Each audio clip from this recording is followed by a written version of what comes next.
أعوذ بالله من الشيطان الرجيم.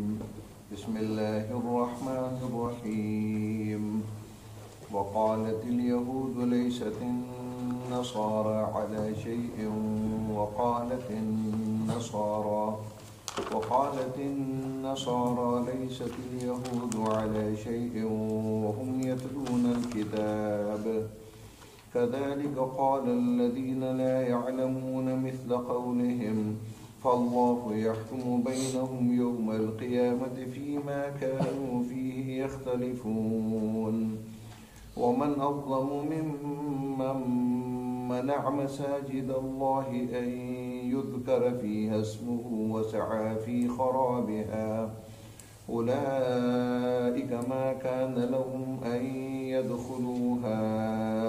إلا خائفين لهم في الدنيا خزي ولهم في الآخرة عذاب عظيم. صدق الله العظيم. رب اشرح لي صدري ويسر لي أمري واحلل عقدة من لساني يفقهوا قولي. وقالت اور کہا الیہود یہودیوں نے لیست نہیں ہیں النصارى عیسائی علی شیء کسی چیز پر یعنی کسی بنیاد پر. وقالت اور کہا النصارى عیسائیوں نے لیست نہیں ہیں الیہود یہودی علی شیء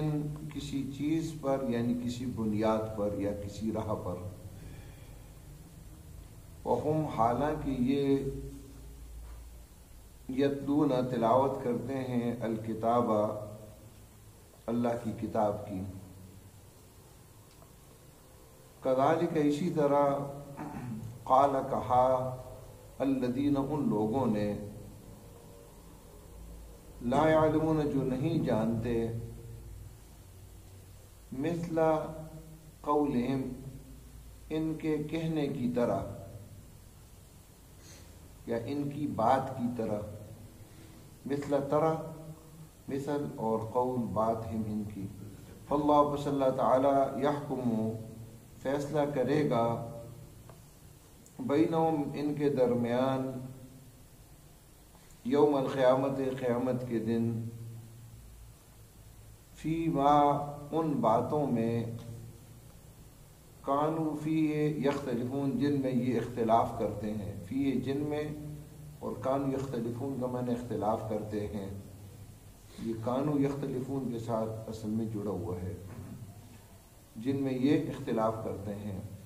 ومن اظلم اور کون بڑا ظالم ہو سکتا ہے ممن اس سے منع جس نے منع کیا مساجد اللہ اللہ کی مسجدوں سے ان یذکر کہ ذکر کیا جائے فیہا ان میں اسمہ اس کا نام یعنی اللہ کا نام. وسعا اور اس نے کوشش کی فی خرابہا ان کے اجاڑنے میں.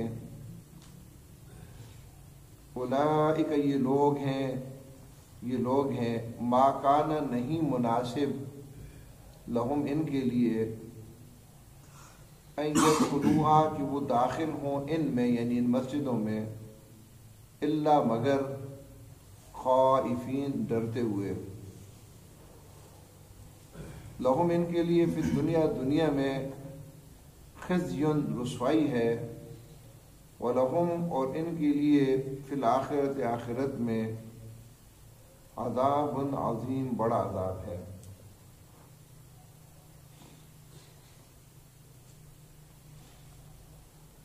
گزشتہ سلسلہ کلام جاری ہے اور یہ ایک بنیادی نقطہ قرآن مختلف انداز میں بیان کر رہا ہے کہ دنیا کے اندر جب کوئی گروہ محض اس بنا پر کہ وہ اپنے آپ کو حق پر سمجھتا ہے اس کے نزدیک اس گروہ کے اندر شامل ہونا ہدایت کے لیے ضروری ہو تو اس طرح جو گروہ وجود میں آتے ہیں تو ایسے گروہ پھر ہدایت کی طرف نہیں آتے، کیونکہ اپنے آپ کو جنت کا حقدار سمجھتے ہیں، چاہے اعمال کیسے بھی ان کے ہوں، عقائد کیسے بھی ہوں۔ یہود و نصارہ کے اندر یہ بیماری آ گئی، یہودی سمجھتے تھے کہ جنت میں صرف یہودی جائیں گے اس لیے کہ وہ یہودی ہیں، اور عیسائی کہتے تھے کہ جنت میں صرف عیسائی جائیں گے کہ وہ عیسائی ہیں۔ اور یہ بیماری ایک بڑی حد تک امت مسلمہ کے اندر بھی در آئی ہے کہ یہاں مختلف مسلکوں کے اندر یہ امت جب بٹ گئی تو ہر مسلک والے نے ان کے نزدیک یہ عقیدہ ٹھہرا کہ ہمارے مسلک کے اندر آنا ہی ہدایت ہے، چاہے ایک آدمی کے اعمال اور عقائد کیسے بھی ہوں، اور اس مسلک سے باہر گمراہی ہے،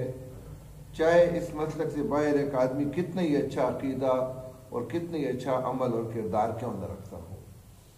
یہ بہت بڑی گمراہی ہے جو گزشتہ اقوام کو بھی اس نے تباہ کی اور آج ہمارے اندر بھی یہ در آئی ہے۔ آپ ایک مسلک کے متعلقہ کوئی موٹے موٹے کام ہے وہ کر لیں، مثلا ایک مثال میں کے طور پر کہہ دوں، میں کسی مسلک کو بیان نہیں کرتا، آپ اگر بریلوی مسلک میں ہیں تو سال کے اندر آپ نعت خوانی کا ایک بڑا مقابلہ کر لیں اور مختلف دنیا کے پاکستان کے نامور نعت خوان کو بلا لیں، کچھ دیگیں پکا لیں، باقی آپ کا سودی کاروبار ہے، آپ جو ہے نا ظالم ہیں، آپ کا حرام خوری آپ کے اندر، یہ کوئی گویا نقصان نہیں دے رہی کہ آپ ایک مسلک کی نمایاں کاموں کے اندر بڑھ چڑھ کر حصہ لے رہے ہیں، باقی اس کا عقیدہ کیا ہے، اس کا عمل کیا ہے، اس کی نمازوں کی صورتحال کیا ہے، یہ بحث نہیں ہوتی ان مسلکوں کے اندر۔ تو یہ خرابی ہے جو قرآن مختلف انداز میں بار بار بیان کر رہے ہیں۔ اب اسی مضمون کو اللہ نے اس آیت میں پھر بیان کیا اور کہا کہ یہودیوں نے کہا کہ عیسائی کسی بنیاد پر نہیں، کسی دین پر نہیں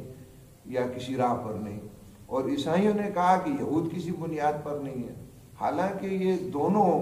گروہ کتاب کی یعنی اللہ کی کتاب کی تلاوت کرتے ہیں۔ دیکھیں اللہ تعالیٰ کی کتاب کیا کہتی ہے، اللہ کی کتاب انسانوں کو راہ ہدایت بتاتی ہے، کون سا عقیدہ درست ہے، کون سا غلط ہے، کون سا عمل ٹھیک ہے، کون سا برا ہے، فرقان ہوتی ہے، وہ حق اور باطل میں، جھوٹ اور سچ میں، برائی اور نیکی میں وہ فرق بیان کر کے دیتی ہے۔ لیکن اس پیمانے کو ایک آدمی چھوڑ دے اور اس کی بجائے کسی دائرے کو وہ ہدایت کا مرکز مان لے اور پھر وہ کہے کہ اس کے باہر جو لوگ ہیں وہ تو ان کے پاس کچھ بھی نہیں ہے، کیا ہمارے یہاں مسلکوں کی بنیاد یہی نہیں ہے؟ یہی ہوتی ہے، ایک مسلک والے کہتے ہیں ان کے پاس کچھ بھی نہیں ہے، اور عام آدمی اگر اس مسجد میں نماز کے لیے جاتے ہیں تو اس کو بھی روکتے ہیں کہ وہاں نماز نہیں ہوتی تمہاری، اس مسجد میں جا کر تم نماز نہ پڑھو، وہ کچھ بھی نہیں ہے۔ اگرچہ علم کے لحاظ سے ان کی بنیاد ہو، عمل کے لحاظ سے ان کا ایک باقاعدہ ان کا عمل، ہاں اختلافی مسائل میں تو گنجائش ہے، اختلاف اس امت کے لیے نعمت ہے۔ ایک مسلک کے ساتھ میرا اگر اختلاف ہے، مسلکی اختلاف ہے، کسی نظریے کا اختلاف ہے، وہ اپنی جگہ پر، لیکن اس اختلاف کی بنیاد پر میں یہ کہوں کہ وہ کچھ بھی نہیں ہے، یہ غلط بات ہوتی ہے، اس کی نفی کر دینا۔ یہ یہود و نصارہ نے ایک دوسرے کے بارے میں کہا، ہمارے پاس بھی اللہ کی کتاب موجود ہے، یہ کتاب سب کچھ انسانوں کو بتاتی ہے کہ کون سا راستہ صحیح ہے، کون سا غلط۔ ایک اچھا گروہ ہے تو اس میں بھی کئی غلطیاں تو ہو سکتی ہیں، یہ قرون اولیٰ تو نہیں ہے۔ ممکن ہے کہ میرا ایک اچھے گروہ کے ساتھ تعلق ہو لیکن میرے گروہ کی بجائے کسی دوسرے گروہ میں کچھ اچھی باتیں ہوں تو وہ مجھے اختیار کرنی چاہیے، مجھے اس کی تعریف بھی کرنی چاہیے۔ امت کے لوگوں کو ایک دوسرے کے لیے دل کی وسعتیں رکھنی چاہیے۔ اور یہ یہود و نصارہ کا یہ جو انداز ہے نا کہ بریلوی کہے کہ دیوبندی کے پاس کچھ بھی نہیں، اور دیوبندی کہے کہ بریلوی کے پاس کچھ بھی نہیں، اور اہل حدیث کہے کہ ان سب کے پاس تو کچھ بھی نہیں، حدیث کا علم ہمارے پاس ہی ہے، ہم بھی صرف نبی صلی اللہ علیہ وسلم کے پیروکار ہیں۔ یہ وہ انداز ہے جو یہود و نصارہ نے اختیار کیا ہے اور قرآن اس کی نفی کر رہا ہے۔ کذالک قال الذین لا یعلمون مثل قولہم، اسی طرح کہا ان لوگوں نے جو نہیں جانتے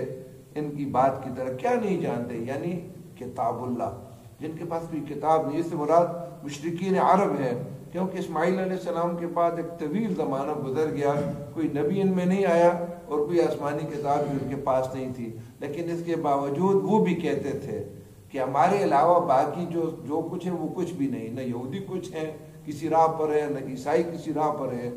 ہم ہی ہیں جو ہدایت پر ہے۔ حتیٰ کہ نبی اکرم صلی اللہ علیہ وسلم جب مبعوث ہو کر آئے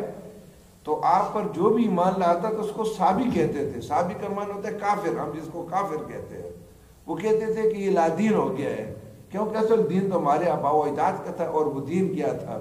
قرآن کہتا ہے وہ دین کیا تھا وَمَا كَانَ صَلَاتُهُمْ عِنْدَ الْبَيْتِ إِلَّا مُكَاءً وَتَصْدِيًّا۔ سب سے بڑی عبادت تو نماز ہوتی ہے نا، اور کہتے ہیں اللہ نے کہا کہ ان کی نماز کیا ہے؟ بیت اللہ کے اندر سیٹیاں بجاتے اور تالیاں پیٹتے ہیں، اس طرح کی عبادت کرتے تھے، اور وہ کہتے تھے کہ ہم ہی سب کچھ ہیں، ہمارے علاوہ کچھ بھی نہیں ہے۔ یہ بیماری ان کو بھی لگ گئی۔ فاللہ یحکم بینہم یوم القیامہ فیما کانوا فیہ یختلفون۔ جب کسی دلیل پر اختلاف نہ ہو نا، محض گروہ بندی جو ہے نا بنیاد بن جائے اختلاف کی، یہ اختلاف پھر اب دنیا میں ختم نہیں ہو سکتا۔ ویسے تو یہ اختلافات ختم کرنے کے لیے اللہ کی کتاب موجود ہے، اگر اس کتاب کے پاس آیا جائے تو یہ بالکل پیمانے کے طور پر بتا دیتی ہے کہ کون سا عقیدہ غلط ہے، کون سا ٹھیک ہے، کون سا عمل درست ہے، کس میں کتنی خرابی ہے، کوئی عمل کتنے فیصد غلط ہے، یہ ساری چیزیں اللہ تعالیٰ کی کتاب بتاتی ہے۔ لیکن ایک آدمی جب اندھا ہو جائے، تعصب میں گرفتار ہو جائے، تو پھر کتاب اللہ سے تو ہدایت حاصل نہیں کرتا نا۔ پھر ایسے لوگوں کا فیصلہ فرمایا قیامت کے دن ہوگا۔ لیکن قیامت کا فیصلہ کیسے ہوگا؟ قیامت کے فیصلے ایسے نہیں ہوگا اللہ عدالت لگائے گا اور انہیں کہے آؤ اب دلائل پیش کرو، یہ دلائل والا فیصلہ نہیں ہوگا۔ قیامت کے دن پھر ایسے لوگوں کے درمیان فیصلہ ایسے ہوگا، زبانی نہیں ہوگا۔ جو غلط ہوں گے اللہ ان کو دوزخ میں ڈال دے گا، جو صحیح ہوں گے ان کو جنت میں بھیج دے گا، یہ فیصلہ ہوگا پھر۔ یعنی دنیا میں اگر یہ گروہ اپنا فیصلہ اللہ کی کتاب کے مطابق نہیں چاہتے تو پھر قیامت کے دن ان کا فیصلہ اس انداز میں ہوگا کہ وہاں کوئی دلائل نہیں سنے جائیں گے اور نہ بحث و تکرار ہوگی، وہاں ہر آدمی کا کیا کرتا اس کا جو کچھ تھا سامنے ہوگا، ذرا برابر نیکی بھی، ذرا برابر گناہ بھی، اور وہ ساری تقریریں جو دنیا میں انہوں نے کیے، وہ سارے مناظرے جو انہوں نے کیے، اس کے پیچھے کیا ذہنیتیں تھیں، کیا ارادے تھے، کیا نیتیں تھیں، کیا تعصب تھا، وہ بالکل سرعام آ جائے گا، اور برا آدمی جہنم میں چلا جائے گا اور حق پرست جنت میں چلا جائے گا۔ ومن اظلم، اور یہ اللہ تعالیٰ نے اس طرح کی جو غلط مناظرے ہوتے ہیں نا، بحثیں ہوتی ہیں، یہ اس بیماری نے امت کو پہلے بھی تباہ کیا، اور آج بھی اگر یوٹیوب میں آپ مناظرہ لکھ لیں اور آپ ذرا دیکھیں کہ ہمارے علماء کیسے مناظرے کرتے ہیں، تو اس نے اس امت کو بھی تباہ جو ہے نا بڑی حد تک تباہ کر دیا۔ اس سے جان چھڑانے کا طریقہ یہ قرآن نے بتایا کہ یہ کہا جائے کہ یہ فیصلوں کا، یہ جو فیصلے ہیں نا، کل بھی ان کا فیصلہ نہیں ہو، آج بھی نہیں ہوگا، قیامت کے دن ہوگا۔ مد مقابل کے ذہن میں فکر آخرت پیدا کرنی چاہیے، تاکہ وہ تنہائی میں جا کر وہ سوچے یہ جو میں اختلاف کر رہا ہوں، یا یہ جو میں رد کر رہا ہوں، یا یہ جو میں کہہ رہا ہوں کہ میں ہی ٹھیک ہوں، کیا قیامت کے دن جو ہے نا اللہ تعالیٰ کے سامنے یہ بات میں کر سکتا ہوں؟ بس اس کو فکر آخرت کی طرف متوجہ کر لینا چاہیے۔ اس میں اگر ذرہ برابر بھی حق پرستی ہوگی تو انشاءاللہ وہ سوچے گا، اور آہستہ آہستہ فکر آخرت اس کی اصلاح کر دے گی۔ اس کے علاوہ کوئی دوسری چیز دلائل آپ دیں گے تو اس کا شیطان اور دلائل اس کو بیان کرے گا، اور اس کے اندر اناد اور بڑھ جائے گا، اور آخر میں صورت حال یہ بن جاتی ہے کہ ہم جب 10ویں کلاس میں پڑھتے تھے تو ایک جو ہے نا ایک مسلک، خاص مسلک میں نام نہیں لیتا، اس کے ایک لڑکا تھا، تو اس نے ایک دفعہ کہا کہ اگر مجھے یہ پتہ چل جائے دنیا کے اندر بھی کہ ہمارے مسلک کے لوگ دوزخ میں جائیں گے تو پھر بھی میں اپنے مسلک کے ساتھ چمٹا رہوں گا۔ پھر آخری حد یہ بن جاتی ہے۔ تو ایسے لوگوں کا پھر فیصلہ قیامت کے دن ہی ہوگا۔ ومن اظلم ممن منع مساجد اللہ ان یذکر فیہا اسمہ وسعی فی خرابہا، اور کون بڑا ظالم ہو سکتا ہے اس سے جس نے اللہ کی مسجدوں سے روکا کہ اللہ کا نام ان میں ذکر کیا جائے، اور ان کی اجاڑنے میں اس نے کوشش کی۔ یہ بھی بڑی جامع آیت ہے اور اس میں بڑی اہم ہدایات ہیں۔ تینوں فرقوں جو گمراہ فرقے تھے، یہودی، عیسائی اور مشرکین، ان سب کے بارے میں فرمایا کہ بڑے ظالم تو یہ خود ہیں، اللہ کے گھروں سے انہوں نے منع کیا۔ جب رومی بادشاہ ٹیٹس نے بیت المقدس پر حملہ کیا اور عیسائیوں نے اس مشرک کا ساتھ دیا بیت المقدس کو اجاڑنے میں، اور جب وہ اجڑ گیا، اس کی اینٹ سے اینٹ بجا دی گئی، تو جشن منائے عیسائیوں نے اللہ تعالیٰ کے گھر کے اجڑنے پر کہ ہمارے مد مقابل یہودی، دیکھیں اختلافات ان کے تھے ان کے ساتھ، لیکن بہرحال مشرک کے مقابلے میں تو بہرحال یہودی ان کے لیے بہتر تھے کہ کم از کم انبیاء کو تو وہ مانتے تھے، قیامت کو وہ مانتے تھے، آخرت کو مانتے تھے، بہت ساری چیزوں میں تو مشترکات تھے نا، جو قرآن نے کہا قل یا اہل الکتاب تعالوا، اے اہل کتاب آؤ ایک بات کی طرف، سواء بیننا و بینکم، جو ہمارے اور درمیان مشترک ہے کہ ہم اللہ کے علاوہ کسی کی عبادت نہ کریں، کسی کو ہم رب نہ بنائیں، یہ باتیں تو تم بھی سارے مانتے ہو نا۔ اس سب کے باوجود مشرکوں نے جو ہے نا وہ یہودیوں کا ساتھ دیا، عیسائیوں نے مشرکوں کا ساتھ دیا یہودیوں کو تباہ کرنے کے لیے۔ اسی طرح یہودیوں کو جب موقع ملا تو عیسائی عبادت گاہوں کو تباہ کرنے میں انہوں نے پورا کردار ادا کیا، اور مشرکین عرب نے جب تک مسلمان مکہ کے اندر تھے تو نبی اکرم صلی اللہ علیہ وسلم اور مسلمانوں کو بیت اللہ کے اندر نماز سے روکا، اور جب ہجرت کر کے مدینہ آ گئے تو ہجرت کے چھٹے سال نبی صلی اللہ علیہ وسلم نے خواب دیکھی، اور نبی کی خواب بھی چونکہ اللہ کی وہی ہوتی ہے، حکم ہوتا ہے، تو اس کے مطابق آپ عمرہ کے لیے آئے، حدیبیہ کے مقام پر آپ کو روک دیا گیا اور عمرہ کرنے نہیں دیا گیا۔ معاہدہ ہوا صلح حدیبیہ کا، اور اس کے بعد آپ صلی اللہ علیہ وسلم واپس بغیر عمرہ کے چلے گئے، اور اگلے سال پھر عمرۃ القضاء معاہدے کے تحت آپ صلی اللہ علیہ وسلم نے ادا کیا۔ تو اللہ رب العزت نے کہا کہ یہ حق پرستی کے دعوے داروں کی اپنی صورتحال یہ ہے کہ اللہ تعالیٰ کے گھروں کو اجاڑنے کا جب وقت آیا تو اس میں انہوں نے خوب کردار ادا کیا، اور اللہ کے بندوں کو اللہ کے گھروں سے روکنے کا جب وقت آیا تو اس میں بھی انہوں نے خوب کردار ادا کیا۔ حالانکہ اللہ کے گھر تو اس بات کا تقاضا کرتے ہیں کہ ان کو کوئی روکے نہیں، ان سے کوئی منع نہ کرے، لیکن ایس آیت کے اندر ایک عموم بھی ہے۔ عموم یہ ہے کہ ہمارے لیے بھی آیت ہے، قیامت تک لوگوں کے لیے،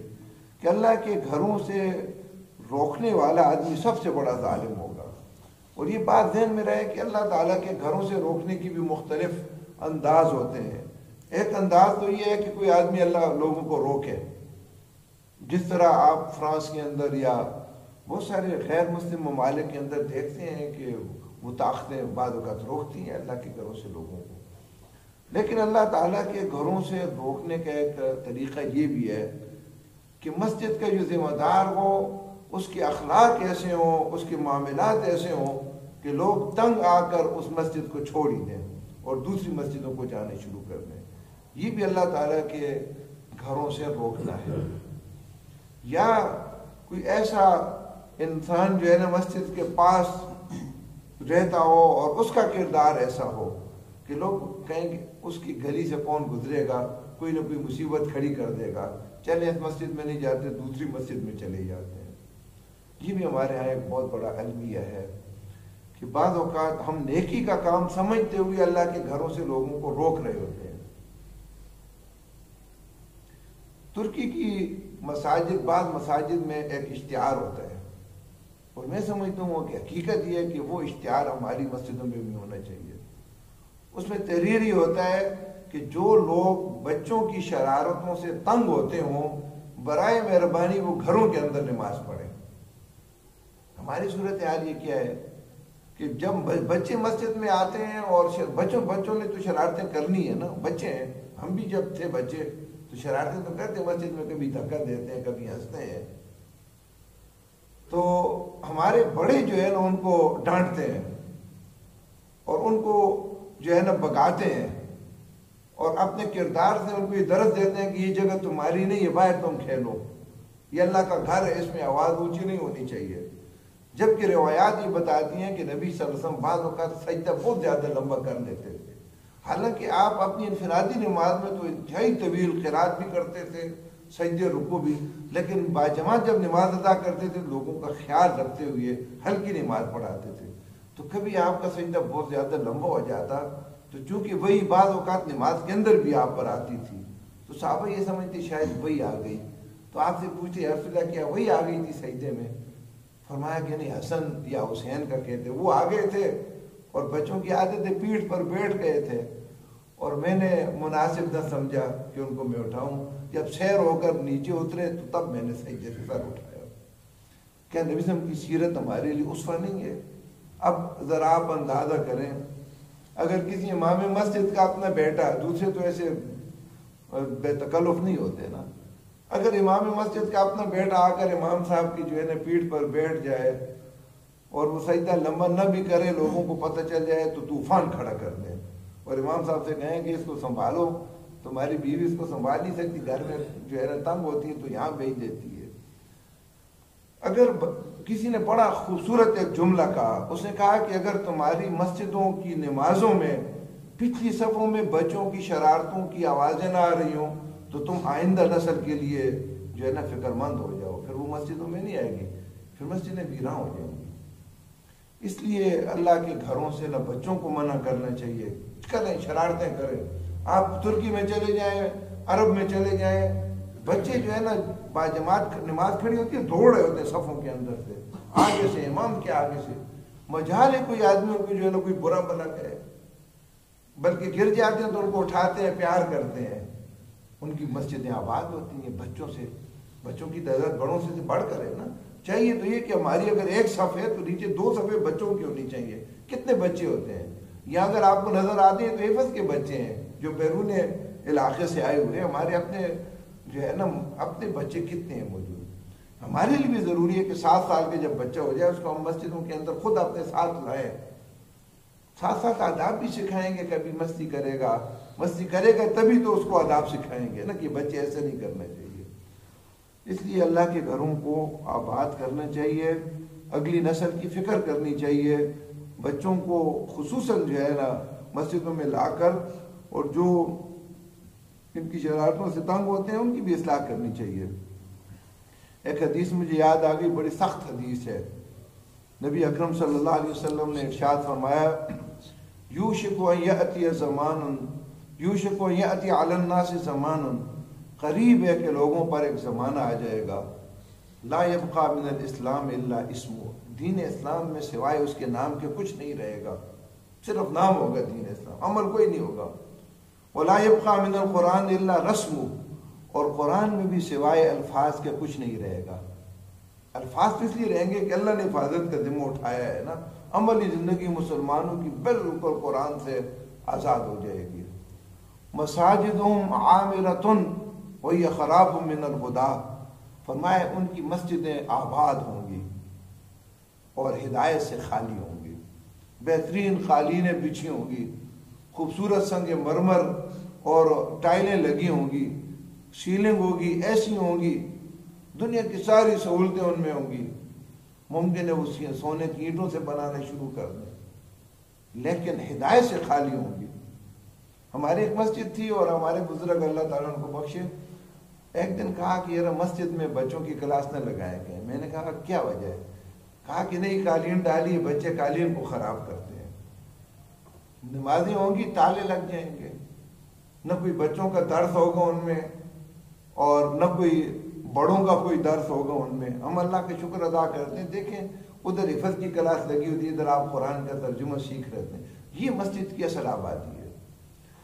اس لیے فرمایا کہ ظاہراً آباد ہوں گی لیکن ہدایت سے خالی ہوں گی۔ اور اس کے بعد بڑی سخت بات آپ صلی اللہ علیہ وسلم نے فرمایا علماءہم شر من تحت ادیم السماء من عندهم تخرج الفتنہ وفیہم تعود، رواه البیہقی۔ امام بیہقی رحمۃ اللہ علیہ اس حدیث کو روایت کیا، فرمایا آسمان کے نیچے جو کچھ ہے اس میں سب سے شریر علماء ہوں گے، ان کے فتنہ انہی سے نکلے گا اور انہی میں آ کر واپس آ جائے گا، فتنوں کا مرکز بن جائیں گے، لوگوں کو آپس میں گتھم گتھا کر لیں گے، نفرتوں کے بیج ڈالیں گے، اور دنیا کے اندر بجائے لوگوں کے جمع کرنے کے ان کو جدا کرنا، ان کو تباہی کی طرف لے جانا شروع کر دیں گے۔ تو یہ جو ہے نا مسجد کی ویرانی ہے، اصل یہ بھی ویرانی ہے کہ اس کو در و دیوار گرا دیے جائیں، لیکن ہمارے معاشرے میں یہ ویرانی تو نہیں ہے۔ تو آپ ذرا مسجد کی ایک اینٹ توڑیں، لوگ جو ہے نا آپ کو قتل کرنے کے لیے تیار ہو جائیں گے، مارنے کے لیے۔ لیکن اصل جو بڑی خرابی ہے نا، اس میں ہم بعض اوقات نادانستہ اس بڑی خرابی کے اندر پڑے رہتے ہیں، اور مسجدوں کی جو اصل آبادی ہے، اللہ کا ذکر ہو، قرآن کی تلاوت ہو، قرآن کے درس ہوں۔ سب سے دیکھیں دنیا کی آباد مسجد نبوی تھی، کچی مسجد تھی، کچی اینٹوں سے بنائی گئی تھی، اوپر جو ہے نا کھجور کی تنے رکھے گئے تھے۔ صحابہ فرماتے ہیں جب بارش ہوتی تھی ہم کیچڑ میں جو ہے نا سجدہ کرتے تھے، ماتوں کے ساتھ کیچڑ لگ جاتا تھا، لیکن آباد مسجد تھی، صوفہ اس کے اندر تھا، ہر وقت طلباء رہتے تھے، ہر وقت جو ہے نا وہ آباد تھی اللہ کے ذکر سے، قرآن کی تلاوت سے۔ جب بھی کوئی جب تک عدالتیں نہیں بنی نا تو مسجد ہی ہر چیز کا مرکز تھی نبی صلی اللہ علیہ وسلم کے دور میں۔ اگر کوئی عدالت لگتی تھی تو وہ بھی مسجد میں، جہادی قافلے مسجد سے روانہ کیے جاتے تھے، وہیں آ کر آپ پر رپورٹیں دیتے تھے، دعوتی وفد بھی وہاں سے نکلے جاتے تھے، قیدیوں کو بھی مسجد کے جو ستون تھے ان کے ساتھ باندھ لیا جاتا تھا۔ سمامہ بن اسال کا آپ نے واقعہ پڑھے، مسجد کے ستون کے ساتھ باندھ دیے گئے، کوئی مسافر آتا تو اس کو بھی اس میں مسجد میں ٹھہرا لیتے تھے۔ گویا مسجد پوری ہماری معاشرتی سرگرمیوں کا ایک مرکز تھی، وہ نبی اکرم صلی اللہ علیہ وسلم کی وہ مسجد۔ اولئک ما کان لهم، یہ لوگ ہیں نہیں مناسب ان کے لیے ان يدخلوها، کہ ان مسجدوں میں داخل ہوں، الا خائفین، مگر ڈرتے ہوئے۔ یعنی جو لوگ لوگوں کو مسجدوں سے روکنے کا سبب بن رہے ہیں، چاہے وہ خود اچھا کام سمجھ کر رہے ہوں، لیکن عملاً مسجد ویراں ہو رہی ہے، فرمایا ایسے لوگوں کے تو ہاتھ میں اقتدار ہی نہیں ہونا چاہیے، وہ مسجد کے متولی ہی نہیں ہونے چاہیے، ان کو تو ڈرتے ہوئے آنے چاہیے کہ اگر ہم نے کوئی خرابی کی یا کوئی بات کی تو یہ لوگ ہمیں پکڑیں گے، ہماری بے عزتی کریں گے۔ ایسے لوگوں کا تو مقام ہی نہیں ہے کہ مسجد کا وہ کوئی ذمہ دار بنایا جائے۔ مسجدوں کے ذمہ دار خدا ترس ہوں، دین کو جاننے والے ہوں، قرآن کا علم رکھنے والے ہوں، انہیں پتہ ہو کہ مسجد کی آبادی کیا ہے اور ویرانی کیا ہے۔ ہمارے ہاں بعض اوقات ایسا ہوتا ہے جی کہ مسجد میں جو زیادہ امیر ہوتا ہے نا، پیسے زیادہ ہوتے ہیں، اس کو متولی بنا لیتے ہیں۔ کیوں؟ کہ قالین ضرورت آئے گی تو قالین ڈال دے گا، بلب جو ہے نا اگر جلیں گے تو وہ لگا دے گا، ضروریات پوری کرے گا۔ ضروریات اللہ تعالیٰ پوری کرتا ہے، اور یہ لوگوں کا جو ہے نا یہ مشاہدہ ہے، تجربہ ہے کہ اللہ کا گھر اگر کسی نے بنانا شروع کیا تو اللہ نے غیر محسوس طریقے سے پیسے پورے کر دیے۔ پیسہ کوئی ایشو نہیں ہے مسجدوں کا کہ ایک آدمی سوچے امیر لوگوں کو اس کا ذمہ دار بنایا جائے تاکہ پیسے پورے ہوں۔ پیسے اللہ تعالیٰ غائبانہ مدد بھیج دیتا ہے، باہر سے لوگ آ کر پیسے دے دیتے ہیں۔ خدا ترس نیک لوگ جو شریعت کو جاننے والے ہوں، دین کے مزاج سے جو واقف ہوں، مسجدوں کی آبادی کے مزاج سے جو واقف ہوں، انہیں پتہ ہو کہ مسجد کیسی ہونی چاہیے، ان لوگوں کو مسجدوں کا ذمہ دار ہونا چاہیے۔ لہم فی الدنیا خزی ولہم فی الآخرۃ عذاب عظیم، ان کے لیے دنیا کی زندگی میں رسوائی ہے، کن کے لیے؟ جو اللہ کے گھروں کو غیر آباد کرنے، اور ان کے لیے آخرت میں بڑا عذاب ہے۔ وقالت الیہود، اور کہا یہودیوں نے، لیست النصارى، نہیں ہے عیسائی، علی شیء، کسی بنیاد پر یا کسی دین پر۔ وقالت النصارى، اور عیسائیوں نے کہا، لیست الیہود علی شیء، نہیں ہے یہودی کسی دین پر یا کسی بنیاد پر۔ وہم، حالانکہ یہ یتلون الکتاب، تلاوت کرتے ہیں کتاب کی۔ کذالک، اسی طرح، قال، کہا، الذین، لوگوں نے، لا یعلمون، جو نہیں جانتے، یعنی اللہ کی کتاب، مثل قولہم، ان کی بات کی طرح، یعنی انہوں نے کہا کہ یہ دوسرے کسی راہ پر نہیں ہے، کسی دین پر نہیں ہے۔ فاللہ یحکم بینہم، پس اللہ تعالیٰ فیصلہ کر دے گا ان کے درمیان، یوم القیامت، قیامت کے دن، فیما، ان باتوں میں، کانوا فی یختلفون، جن میں یہ اختلاف کرتے ہیں۔ ومن اظلم، اور کون بڑا ظالم ہو سکتا ہے، ممن منع، اس سے جس نے منع کیا، مساجد اللہ، اللہ کے گھروں سے، ان یذکر، کہ ذکر کیا جائے، فیہا، ان میں، اسمہ، اس کا نام، وسعا، اور کوشش کی، فی خرابہا، ان کے اجاڑنے میں۔ اولئک، یہ لوگ ہیں، ما کان لہم، نہیں مناسب ان کے لیے، ان یدخلوها، کہ وہ ان گھروں میں، مسجدوں میں داخل ہوں، الا خائفین، مگر ڈرتے ہوئے۔ لہم، ان کے لیے، فی الدنیا، دنیا میں، خزی، رسوائی ہے، ولہم، اور ان کے لیے، فی الآخرۃ، آخرت میں، عذاب عظیم، بڑا عذاب ہے۔ آمین۔ الحمدللہ رب العالمین، والعاقبۃ للمتقین، والصلاۃ والسلام علی رسول الکریم، ربنا آتنا في الدنيا حسنة وفي الآخرة حسنة وقنا عذاب النار يا حي يا قيوم برحمتك نستغيث اللهم اصلح لنا شأننا كله اللهم احسن عاقبتنا في الأمور كلها واجرنا من خزي الدنيا عذاب الآخرة اللهم ثبتنا على الإسلام اللهم نور قلوبنا بنور الإيمان اللهم زين أخلاقنا بنور القرآن اللهم ارنا الحق حقا وارزقنا اتباعه وارنا الباطل باطلا وارزقنا اجتنابه اللهم إنا نسألك من خير ما سألك منه نبيك محمد صلى الله عليه وسلم ونعوذ بك من شر ما استعاذ منه نبيك محمد صلى الله عليه وسلم وأنت المستعان عليك البلاغ ولا حول ولا قوة إلا بالله العلي العظيم وصلى الله تعالى على خير خلقه محمد وعلى آله وصحبه أجمعين.